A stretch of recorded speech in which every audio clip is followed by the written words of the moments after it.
the waters of the common rivers that we share with India is a highly emotive issue in Bangladesh.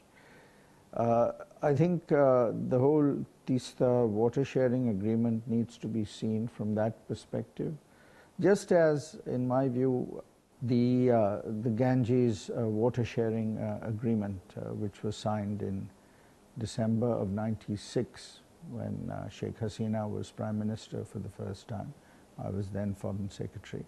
I think it had multiple purposes, but the key one, in my view, was building trust and confidence.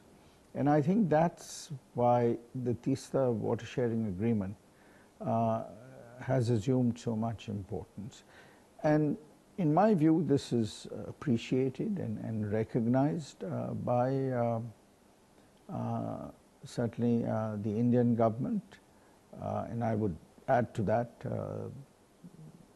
Indian public opinion and the media. So I think there will be, I'm confident, a serious effort, including during this visit, to try and resolve this problem to the satisfaction of both countries. Well, in the case of the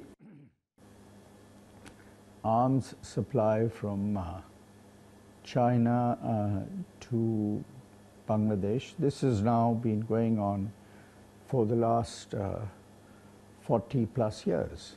And it's a relationship which has built up to a point where we are currently importing or buying roughly 80% of our defense hardware from China. But I think there is certainly a move to try and diversify our arms purchases. As you know, we are now, we signed an agreement with Russia. We are also now increased our defense cooperation with the United States. And certainly at what I would call operational level, joint exercises, joint training programs. We are doing hundreds of training programs of Bangladeshi armed forces in India. So in some ways, the purchase of arms would be seen as a logical next step. There is a sensitivity about, you know, whether we're going to sign a defense pact or treaty, or is it going to be an MOU? An MOU which, in a sense, encompasses the cooperation that is already taking place.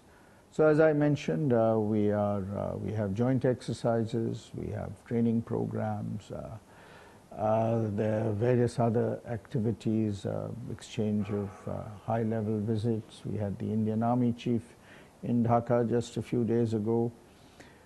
So putting that within the framework of an MOU, and maybe another element in that would be the $500 million line of credit for arms purchase.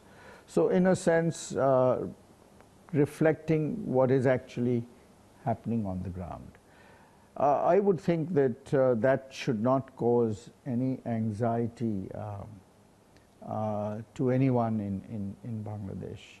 Where there has been a certain degree of concern and anxiety is, you know, a defense agreement along the lines of some of the defense agreements that existed in the past, where if one country is attacked, then the other comes to its assistance and so on. I think that's kind of passé. That's something that went out in the 1950s and 60s.